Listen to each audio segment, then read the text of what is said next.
Om Sairam. Welcome back to our channel Pavitra talks. మన వారాహి అమ్మకి నమస్కారం చేసుకుంటూ ఈ వీడియో స్టార్ట్ చేస్తున్నానండి. ఇక ఈరోజు వీడియోలో మనం చూడబోయేది ఏంటంటే ఒక అతిశయ రకసీయ మంత్రం అని కూడా చెప్పొచ్చండి. అదృష్టం మనకు వెతుక్కుంటూ వచ్చే ఒక అద్భుతమైన మంత్రాన్ని మీతో ఈరోజు షేర్ చేయబోతున్నాను. ఇది ఒక్కరోజు ఈ 2 రోజులు కాదని మన జీవితాంతం కూడా ఈ యొక్క మంత్రం అనేది ఉపయోగపడుతుంది. మనకు డబ్బే కాకుండా సకల సౌభాగ్యాలు అంటే సకల సంతోషాలు కావాలి కదా, ఆరోగ్యం, ఐశ్వర్యం, అలాగే ఆనందం అన్నిటి కోసం కూడా ఈ యొక్క మంత్రం అనేది ఎంతగానో ఉపయోగపడుతుంది. ఇక ఆ మంత్రం ఏంటి, ఎప్పుడు చెప్పుకోవాలి, ఎలా చెప్పుకోవాలి, ఏ సమయంలో చెప్పుకోవాలి అనేది పూర్తిగా ఈ వీడియోలో మీతో షేర్ చేయబోతున్నాను. వీడియో అయితే స్కిప్ చేయకుండా చూడండి, అప్పుడే మీకు క్లియర్గా అర్థమవుతుంది. అలాగే మన ఛానల్ ఎవరైనా ఫస్ట్ టైం కానీ చూస్తున్నట్లయితే సబ్స్క్రైబ్ చేసుకొని బెల్ యాక్టివేట్ చేసి ఆల్ అనే ఆప్షన్ని క్లిక్ చేయండి. మీరు కొత్త వీడియో పెట్టిన వెంటనే మీకు నోటిఫికేషన్ అయితే వచ్చేస్తుంది. మన వీడియోస్ నచ్చినట్లయితే తప్పకుండా లైక్ చేసి సపోర్ట్ చేయండి ఫ్రెండ్స్. మనకు అదృష్టాన్ని కలిగించే ఒక అద్భుతమైన మంత్రం అండి. ఇది మన జీవితాంతం కూడా మనకు ఉపయోగపడుతుంది. మనకు అదృష్టం కలిగించి మనకు ధన వర్షంలా మన ఇంట్లో డబ్బుకు లోటు లేకుండా లెక్క పెట్టలేనంత డబ్బు అనేది మనకు చేర్చే ఒక అద్భుతమైన మంత్రం అండి. ఈ మంత్రాన్ని ప్రతిరోజు మన జీవితంలో ఒక భాగంగా అలవర్చుకున్నప్పుడు తప్పకుండా మనకు ఎలాంటి కష్టం లేకుండా ఏదైనా కలిసి వచ్చే అదృష్టం మీద అదృష్టం అనేది వస్తుందండి. ఇక ఆ మంత్రం ఎవరైనా చెప్పుకోవచ్చండి. చిన్న పెద్ద ఆడ మగ అనే తేడా లేదు, ఎవరైనా చెప్పుకోవచ్చు.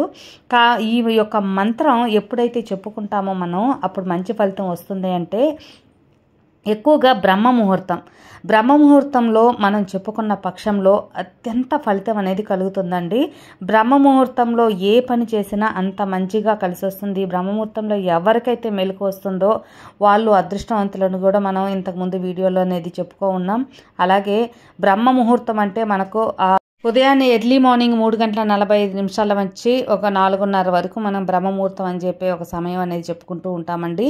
మీరు ఒక 4:15కి టైం అనేది సెట్ చేసుకొని లేచి కూడా చక్కగా మొహం కాళ్ళు చేతులు కడుక్కొనేసి మీరు చక్కగా వచ్చి ఈ మంత్రాన్ని చెప్పించుకోవచ్చు. ఈ మంత్రం శుద్ధబద్ధంగా ఉండేటప్పుడే చెప్పుకోవాలండి.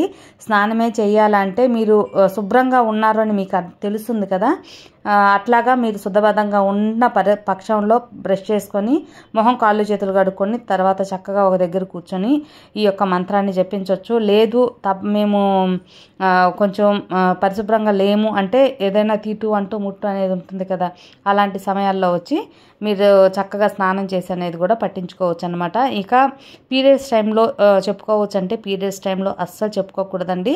పీరియడ్స్ టైంలో 4-5 రోజులు అనేది మీరు అయిపోయిన తర్వాత చక్కగా 5వ రోజు వచ్చి మీరు స్నానం చేశాక ఆ రోజు నుంచి మళ్ళీ స్టార్ట్ చేయొచ్చు. ఇలా మీరు ప్రతిరోజు కూడా చెప్పుకున్న పక్షంలో మీకు ఎంత అద్భుతమైన మార్పు అనేది మీ జీవితంలో కలుగుతుందో మీరు ప్రత్యక్షంగా చూస్తారు. ఇక ఈ యొక్క మంత్రాల్లో మనం ఇప్పుడు చెప్పబోయే ఈ మంత్రంలో బీజాక్షరాలు ఉండటం వల్ల శుద్ధబద్ధంగా ఉన్నప్పుడే చెప్పుకోవాలండి. అది ఒకవేళ మేము ఉదయాన్నే లేవలేము, బ్రహ్మముహూర్తంలోనే లేయాలా అంటే ఒకవేళ కుదరని వాళ్ళు ఏంటంటే ఉదయం 9 గంటల లోపల చెప్పుకోవటానికి ప్రయత్నించండి. ఈ మంత్రాన్ని ఒక 108 సార్లు అనేది పఠించినప్పుడు మీ జీవితంలో అత్యంత అద్భుతమైన మార్పు అనేది వస్తుందండి. అదృష్టం మీద అదృష్టం, ఒక అతిశయం అనేది కూడా కలుగుతుందన్నమాట. ఇక 108 సార్లు చెప్పుకోవాలా అనే ఒక క్వశ్చన్ అనేది వచ్చినప్పుడు 108 సార్లు మీరు కౌంట్ చేయలేకపోయినా మీ ఫోన్లో ఒక 5 నిమిషాలు అనేది టైం సెట్ చేసుకొని 5 నిమిషాలు అనేది కూడా చెప్పుకోవచ్చు. 5 నిమిషాలు అయిపోవాలి అని చెప్పి మీరు బిన్నిగా చెప్పేసుకోకుండా మనకు ఎక్కువగా వచ్చి ఒక క్వాలిటీ అనేది ముఖ్యమండి, క్వాంటిటీ కంటే కూడా. కాబట్టి ఎంత నిదానంగా చెప్పుకొని మీరు ఆ యొక్క మంత్రాన్ని ఆస్వాదిస్తూ నిదానంగా భక్తితో ఒక మనస్ఫూర్తిగా ప్రశాంతంగా చెప్పుకున్నప్పుడు తప్పకుండా మీ కోరిక అనేది తీరుతుంది. ఉదయాన్నే మీరు మంత్రం చెప్పుకోబోయే ముందు మీ సంకల్పాన్ని అనేది చెప్పుకోండి. అది మీరు జాబ్ కోసమా, ఏదైనా సరే ఒక కోరిక కోసం చేస్తున్నారా, లేకపోతే మీ జీవితం బాగుండాలని టోటల్గా మీ లైఫ్ కోసమే చేస్తున్నారా అని కూడా ఒకసారి మీ సంకల్పాన్ని చెప్పుకొని తర్వాత ఈ మంత్రాన్ని పఠించిన పక్షంలో మంచి రిజల్ట్ అనేది ఉంటుంది. లేచి చక్కగా కాళ్ళు మొహం చేతి కడుక్కొని ఒక దగ్గర కూర్చొని మీరు ఈ మంత్రాన్ని అనేది చెప్పుకోవచ్చు. కుర్చీలైనా కూర్చోండి, లేదా కింద కూర్చోండి, వెళ్తే కింద అయినా కూర్చోండి, అది మీ ఇష్టం అన్నమాట. ఇక ఆ మంత్రం ఏంటి, మనం జీవితాంతం కూడా మనకు అదృష్టాన్ని కలిగించే, అది డబ్బైనా సరే, సుఖశాంతులైన, ఆనందమైన, ఏదైనా సరే మనకు అదృష్టాన్ని కలిసి వచ్చే ఆ మంత్రం నేను స్క్రీన్ మీద ఇస్తాను, ఒక స్క్రీన్ షాట్ తీసుకోండి ఫ్రెండ్స్. ఓం శ్రీం హ్రీం శ్రీం షం సిద్ధిదాం సాధ్యే స్వాహ. ఓం శ్రీం హ్రీం శ్రీం షం సిద్ధిదాం సాధ్యే స్వాహ. ఓం శ్రీం హ్రీం శ్రీం షం సిద్ధిదాం సాధ్యే స్వాహ. ఈ మంత్రాన్ని మీరు చెప్పినట్టుగా ఒక 108 సార్లు పఠించండి. మేము కౌంటింగ్ చేయలేము అనుకున్నప్పుడు మీ సెల్ ఫోన్లో ఒక 5 నిమిషాలైనా టైం పెట్టుకొని 5 నిమిషాలైనా పఠించి చూడండి ఫ్రెండ్స్, అద్భుతమైన మార్పు అనేది ఉంటుంది. బ్రహ్మముహూర్తంలో చెప్పలేని వాళ్ళు, ఆ సమయంలో మేము లేలేమో అనుకున్న వాళ్ళు ఏంటంటే, కొంతమంది ఆఫీస్ నుంచి లేటుగా వచ్చి నిద్ర అనేది చాలకుండా ఉదయాన్నే లేలేకపోతూ ఉంటారు.